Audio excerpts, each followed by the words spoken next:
Olá, aqui é o Paulo do CIO na Nuvem e eu vim aqui para falar hoje sobre indicador de desempenho ou indicador de performance. Tem uma frase de um cara chamado Deming, que é uma referência em gestão de qualidade, que diz que não se gerencia aquilo que não se mede. E ela traduz bem a importância de um indicador de desempenho, porque ele é justamente isso, para dar informação para o empresário sobre uma determinada situação da empresa em relação aos objetivos que ela quer alcançar. Eu gosto de contar uma história que eu aprendi há muitos anos atrás, quando eu li um livro chamado 100 Dias entre o Céu e o Mar, do Amir Klink, primeira pessoa na história a fazer a travessia usando um barco a remo da África até o Brasil. Nesse livro ele conta que ele precisava, durante a travessia, fazer uma medição para saber exatamente o ponto em que ele estava. Isso na década de 80 foi muito antes de existir o GPS, né? Então ele usava um equipamento chamado sextante, que, dizendo de uma forma simples, ele fazia a medição entre o horizonte e o Sol, ou entre o horizonte e uma determinada estrela,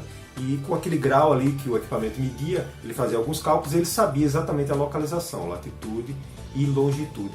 E por que era importante? Por que esse indicador, né, era tão importante para ele? Porque naturalmente as marés jogavam o barco e tinham a tendência de tirar ele da rota que ele tinha planejado. Um navio não funciona dessa forma, você aponta para um lugar e ele vai sempre naquela rota. Ele vai indo ali de acordo com a maré e a pessoa precisa ir corrigindo. Essa medição era fundamental, até por uma questão de segurança, porque ele dizia que ele precisava evitar as rotas dos grandes cargueiros, porque o barco dele era muito pequeno em relação a um cargueiro. Então, se ele entrasse na rota de um grande cargueiro, ele seria atropelado. Daí a importância para ele atingir o objetivo dele, no prazo dele e com segurança desse indicador.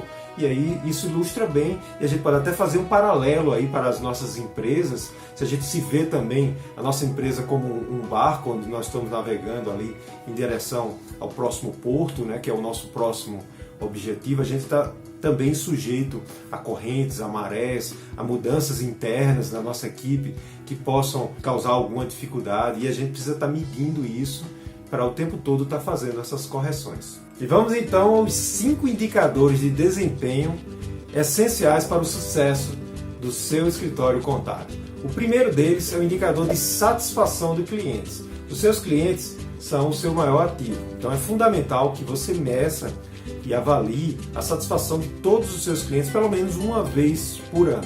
Aí você vai usar um método que as startups estão usando chamado NPS. Uma única pergunta você consegue aferir a satisfação do cliente.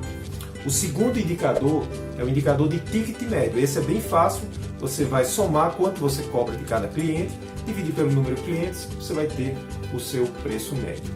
O terceiro indicador já é um indicador mais difícil, é o indicador de custo de serviço, mas é essencial esse indicador, é de você saber exatamente quanto custa para atender cada um dos seus clientes. Eu tenho um vídeo só falando sobre isso, explicando como você fazer essa medição. O quarto indicador é o indicador de custo de aquisição de clientes, é quanto custa para você trazer um novo cliente para o seu escritório.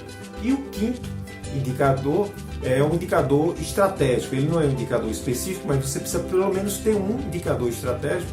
Por que ele é estratégico? Porque ele está relacionado com algum objetivo do seu planejamento estratégico. Normalmente vai ser algum objetivo para melhorar algum dos outros indicadores. Por exemplo, você pode ter um objetivo de reduzir os seus custos internos. E aí um indicador que mostraria o quanto você está avançando nisso seria, por exemplo, um indicador que mede a quantidade de lançamentos manuais que a sua equipe digita, ou o percentual de lançamentos manuais em relação ao total de lançamentos. Espero que você tenha gostado de mais essa dica do CIO na Nuvem, que traz informação e tecnologia para o seu escritório contábil. E eu te vejo no próximo vídeo.